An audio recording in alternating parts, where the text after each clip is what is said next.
Hello guys, hello, this is for Aquarius. Welcome dito sa ating channel. Kapalaran 888 guys. This is weekly tarot reading guys.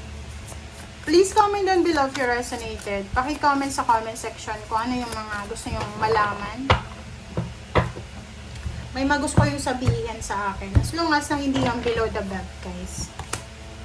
Okay, Aquarius. Balance and 7 of Wands. Okay, guys. Okay, so, sa nakikita ko, Aquarius, kailangan mo, alam mo ba, etong baraha mo na to, lumabas to few days ago, 'di ba? Ang sabi dito, kailangan mong balansehin ang lahat sa buhay mo, lahat ng areas. Trabaho, love life, family, your passion, your hobbies, your habits, ganon. Okay? So, ano yung ibig sabihin? May iba sa inyo, Aquarius, sobrang nagtatrabaho. Overworking. Workaholic ka. Yung iba naman, sobrang nakafocus sa love life. Yung iba naman, focus sa family. So, sabi ng baraha, kailangan natin ditong kontrolin yung sitwasyon. Ibig sabihin, kailangan mong balansehin ang lahat sa buhay mo. Kailangan may self-control ka, may pasensya ka, may balance ka. Okay? Next is 7 of Wands. So, dito sinasabi ng baraha na be confident sa kung ano yung gusto mo. Okay? Sa nakikita ko sa'yo dito, you need to be careful kasi kung isa kang empleyado, posibleng magkaroon ka ng problema or kaaway sa loob ng kumpanya, higher ups, diba? Yung mga boss nyo, team leader, or yung mga tenure sa inyo, posibleng magkaroon kayo ng kaaway, or kakompetensya, or pwedeng kasagutan. So, you need to be careful. Mag-iingat tayo kasi minsan, sa init ng ulo, sa pagod, sa puyat, or sa kung ano pa man na emotional issues mo, mabilis kang makapagsalita ng mga hindi mo naman minimin na salita. So, you need to be careful, guys. And choose your battles wisely. Hindi lahat ng laban kailangan ilaban. Okay? Pag alam mong wala kang panalo, wag ka nang tumuloy. Lalo dyan, kung mga boss mo yan, mas nauna pa sa'yo sa kumpanya, hindi ka mananalo sa kanila. Kasi unang-una, sila na yung meron na silang standard dyan. Kumbaga, meron na, nakatanim na yung nila. The Sun and King of Pentacles. Wow. Congratulations, Aquarius. Kasi dito sa baraha mo, sinasabi na isang sitwasyon sa buhay mo sa linggong ito na pwedeng pagkakapirahan, na pwedeng maging masaya ka. Pwedeng makatanggap ka ng lump sum of money. Pwedeng umuutang ka sa bangko, sa mga lending company na yun yung rason kung bakit ka masaya. Kasi approve yung loan mo, approve yung bakasyon mo, approve lahat. Finances or kano pa man. Alright, next is Queen of Swords and Page of Swords. So, nakikita ko sa'yo dito, kailangan mo daw mag-focus sa, future mo.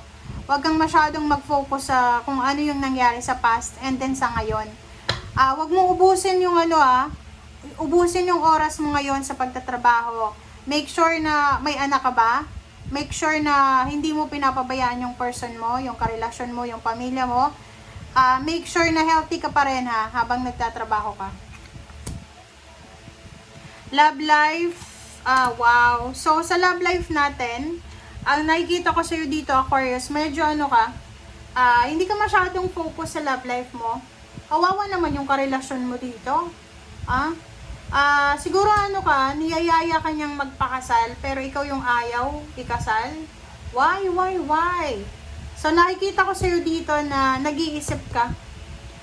You're confused Nag-iisip ka kung itutuloy mo ba yung plano mong pagpapakasal or itutuloy mo ba yung relationship na ito. I don't know kung ano yun ang mga pinaplano nyo sa buhay na hindi nyo gustong ituloy. Okay. There's parang dito. Anong tawag dyan? Proposal, dirty siya. Ano bang tawag doon? Mga proposal sa'yo, mga illegal, parang ganon. Mag-iingat ka mag-iingat ka sa sugal, sa gambling, Mag-iingat ka sa illegal na pwedeng source of income. Okay? Magpakatatag ka para labanan kung ano man na temptation yan, lalo sa pera. Huwag tayong kumapit sa patalim. Okay? Sabi ng baraha sa'yo dito, there's an opportunity na posibleng malibot mo yung buong mundo.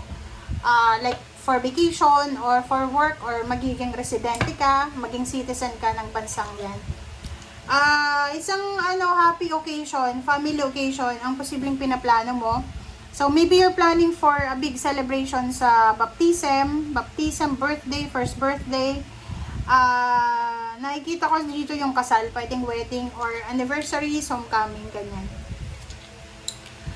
Another here, sa nakikita ko sa'yo na yun, there's a family celebration kasi posibleng yung mga nag-aaway-away sa pamilya ay posibleng magkakaayos-ayos na. So, maybe there's a plan para sa December, October and December. Significant months yan para sa inyo kasi you're planning for a big celebration para sa family nyo. Okay? And at the same time, sa nakikita ko, pagdating ng October, November, December, may hipon ka na yan. Kaya, you're planning for a big celebration. Alright, love life. Nakikita ko na there's incoming love life para sa'yo.